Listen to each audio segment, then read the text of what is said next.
नमस्कार दोस्तों, SBI security के मॉर्निंग पॉडकास्ट में आपका हार्दिक स्वागत है। आइए देख लेते हैं कि शुक्रवार दिन मार्केट कैसा रहा और आज ऐसी कौन सी कंपनियां हैं जो फोकस में रहेंगी।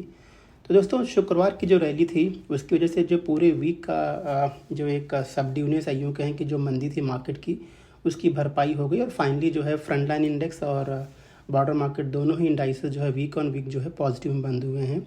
जहाँ पे सेंसेक्स की बात है तो सेंसेक्स जो एक दिन में करीब 1331 पॉइंट ऊपर जा करके 80,436 के आसपास बंद हुआ, जबकि निफ्टी में बढ़त लगभग 397 पॉइंट की रही है और ये 24,541 के आसपास बंद हुआ है। ब्रॉडर मार्केट में रैली अच्छी खासी देखने को मिली है। दोनों ही इंडाइसेस लगभग 2% ऊपर बंद हुए थे। अगर बात करें टॉप गेनर्स की तो यहाँ पे विप्रो, ग्रासिम, एम&एम, BPCL, Apollo hospital, Power Grid, ICICI bank ये जो है टॉप गेनर्स है, जबकि लूजर्स में जो है दिवीज लेबोरेटरी और डॉक्टर रेड्डीज थे। सेक्टरली ऐसा कोई इंडेक्स नहीं था जो कि नेगेटिव बंद हुआ। तो शुक्रवार के दिन सारे ही इंडाइसेस जो है पॉजिटिव बंद हुए थे। बीएसई आईटी में सबसे बड़ी रैली देखी गई थी, लगभग 3% की। रियल्टी इंडेक्स लगभग 2.5% ऊपर बंद हुआ। ऑटो में बढ़त लगभग 2% की रही है। BSE power, metal, banking index, इन सारे इंडाइसेस में लगभग 2.25% की रैली देखी गई थी। मार्केट का ब्रेथ जो है काफ़ी अच्छा था।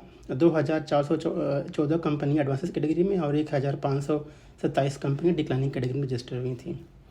इस बीच करीब 95 ऐसे नए स्टॉक हैं जिन्होंने 52 सप्ताह का हाई बनाया था, जैसे Anantraj, Balrampur Chini, Glenmark pharma, Gravita, hitech pipes, MCX और ट्रेंड, जबकि 31 ऐसे नए स्टॉक हैं जिन्होंने 52 सप्ताह का लो बनाया था। बात करें एफआईआई डीआई फ्लोज की तो एफआईआई कई दिनों के सेलिंग के बाद में उन्होंने बाइंग की थी और जहां पे एफआईआई ने 766 करोड़ रुपए की बाइंग की शुक्रवार के दिन कैश मार्केट में, वहीं पे डीआई ने 2,606 करोड़ रुपए की बाइंग की कैश मार्केट में। आइए बात करते हैं ग्लोबल क्यूज़ की। तो ग्लोबल क्यूज़ लार्जली आज के लिए सपोर्टिव है हमारे बाज़ार के लिए। यूएस के बाज़ार शुक्रवार के दिन एक हल्की तेज़ी के साथ बंद हुए थे, लेकिन अगर वीक ऑन वीक की बात करें तो स्ट्रॉन्ग रैली हमने देखी यूएस मार्केट के अंदर। और शायद वीक ऑन वीक जो है दोस्तों 2024 की सबसे बड़ी वीकली गेन हमने यूएस के मार्केट में देखी। और ये तब हुआ जब रिटेल सेल्स डेटा आया जुलाई महीने का, जहाँ पे जो है उम्मीद से बेहतर डेटा आया था। तो कहीं ना कहीं वो मार्केट को लग रहा है कि रिसेशन का ऐसा सिचुएशन नहीं लग रहा है यूएस के अंदर। और इन्फ्लेशन की रीडिंग जो आई थी वो मार्केट के अनुमान से कम थी, तो कहीं ना कहीं रेट कट के एक्सपेक्टेशन को भी एक अच्छा खासा बल मिल रहा है। तो स्ट्रॉन्ग रैली के साथ में यूएस के बाज़ार जो है पिछले सप्ताह में बंद हुए थे। और आज अगर एशियन मार्केट्स की बात करें तो लार्जली वो ग्रीन में है, तो उम्मीद करते हैं कि आज हम एक पॉजिटिव शुरुआत जो है करेंगे। आइए बात करते हैं ऐसी कौन सी कंपनियां हैं जो फोकस में रहेंगी दोस्तों। तो यहाँ पे पहले बात करते हैं स्कॉट कुबोटा की। तो यहाँ कंपनी ने कहा है कि यूपी गवर्नमेंट के साथ में उनका एक प्रपोजल सबमिट किया हुआ है और यहाँ पे कंपनी करीब 4,500 करोड़ का इन्वेस्टमेंट जो है करने वाली है अलग अलग फेजेस के अंदर। और एक बार ये प्लान पूरी तरह से अगर ये बन जाएगा तो करीब 10,000 करोड़ रुपए का एक सेल्स का एक्सपेक्टेशंस भी है गोइंग फॉरवर्ड। तो ये कंपनी के लिए पॉजिटिव है लॉन्ग टर्म में। जुबलेंट फार्मा ने कहा है कि कंपनी की जो यूनिट है जुबलेंट बायोसिस, वो जो है ड्रग डिस्कवरी और प्री क्लिनिकल डेवलपमेंट में जो है वो दवाइयाँ जो है ऐड करेगी। और यहाँ पे कंपनी आगे चल के करीब 14.5 मिलियन यूरो जो है इन्वेस्टमेंट जो करने वाली है। तो ये कंपनी के लिए पॉजिटिव है लॉन्ग टर्म में। दोस्तों, D6 सिस्टम को जो 107 करोड़ रुपए का ऑर्डर मिला हुआ है घरेलू और ओवरसीज़ कस्टमर के द्वारा, तो ये कंपनी के लिए पॉजिटिव है लॉन्ग टर्म में। केपीआई ग्रीन एनर्जी ने कहा है कि उन्होंने 1,000 करोड़ रुपए का QIP जो है रेज़ कर लिया है और ये 935 रुपये पर शेयर पे डील हुई है, जहाँ पे कंपनी ने 1,06,00,000 शेयर्स जो है इशू किए हुए हैं। तो ये एक न्यूट्रल डेवलपमेंट है कंपनी के लिए। टेक्नो इलेक्ट्रिक इंजीनियरिंग ने कहा कि उन्होंने इंडिया ग्रिड के साथ में एक पार्टनरशिप जो है करार किया। यहाँ पे कंपनी आगे चल कर के जो है ग्रीन फील्ड ट्रांसमिशन प्रोजेक्ट जो है वो बनाएगी। तो ये कंपनी के लिए पॉजिटिव है लॉन्ग टर्म में। ऊर्जा ग्लोबल ने कहा है कि कंपनी जो है एक हाई स्पीड इलेक्ट्रिक स्कूटर जो है वो प्री लॉन्च करने वाली है। तो ये कंपनी के लिए पॉजिटिव लॉन्ग टर्म में। संवर्धन मदरसन इंटरनेशनल ने कहा कि कंपनी ने अबू धाबी में एक सब्सिडरी का गठन किया हुआ है और यहाँ पे कंपनी आगे चल करके जो है ऑटो कंपोनेंट जो है बनाएगी। तो ये भी कंपनी के लिए लॉन्ग टर्म पॉजिटिव है। तमिलनाडु मर्केंटाइल बैंक को कंपनी जो है आज फोकस में, क्योंकि यहाँ पे आरबीआई ने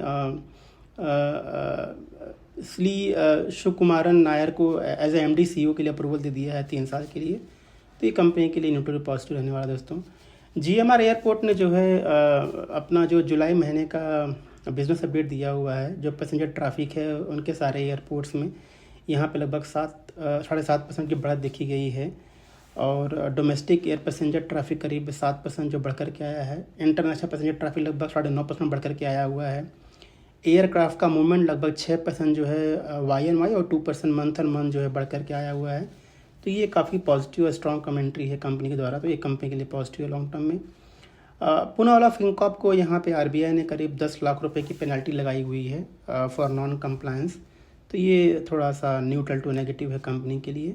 और कैप्लिन पॉइंट का जो एक प्लांट है तमिलनाडु में, उसकी फैसिलिटी को जो है ब्राज़ील की जो ड्रग एजेंसी उन्होंने रिसेंटली जो है उसका इंस्पेक्शन किया हुआ है, यहाँ पे कोई ऑब्जर्वेशन नहीं किया हुआ है। तो ये कंपनी के लिए पॉजिटिव है। बात करते हैं प्राइमरी मार्केट की, तो यहाँ पे इंट्राज बिल्डिंग प्रोडक्ट्स का IPO जो है आज खुलने वाला है सब्सक्रिप्शन के लिए, और 850 से 900 रुपये का प्राइस बैंड है। और यहाँ पे कंपनी करीब 600 करोड़ रुपए का जो है फंड रेस करने वाली है, जिसमें 200 करोड़ रुपये फ्रेश इशू का जरिए रेस करेगी। तो हमारा रिकमेंडेशन जो है सब्सक्राइब का है लॉन्ग टर्म के लिए इन्वेस्टर के द्वारा।